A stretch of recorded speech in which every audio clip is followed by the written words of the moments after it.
Do'stlar, hozir juda ham ko'pchilik bitta qiziqtirayotgan savol bor. Tomga loy bosgan yaxshimi yoki pena quygan yaxshimi degan savol bor. Hozir aynan meni uyimda Namangan Uchqo'rg'ondan kelgan akalar 110 kvadrat tomga ikkinchi etaj tepasiga pena quyishyapti. Chiqamiz, ko'ramiz, necha puldan tushadi, nima hammasini aytaman. Akalar mana ko'rib turibsizlar, mana yarim tomoniga, bir tomoniga quyish bo'lgan. Mana hozir quyish bo'ldi.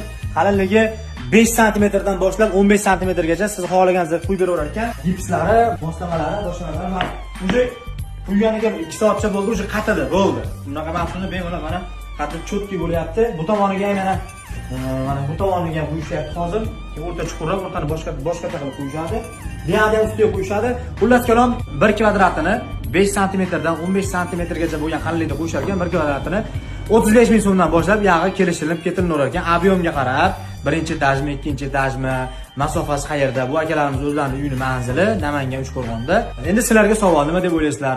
Loy yaxshimi, pena yaxshimi? Menimcha pena yaxshi deb o'ylayman, chunki loydan ko'ra 2-3 barobar yengil o'tirar ekan, tezroq ham bo'lar ekan.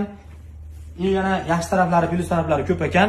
Mabodo sizlarga ham shunaqa pena qo'yish xizmat kerak bo'lsa, butun O'zbekiston bo'ylab aloqaga chiqib olasizlar. Xohlagan joylarga aytasizlar, shu o'zlari borib, qo'yib, cho'tkaga beradi. Nomer profillarni qoldiraman, aloqaga chiqib olasizlar do'stlar.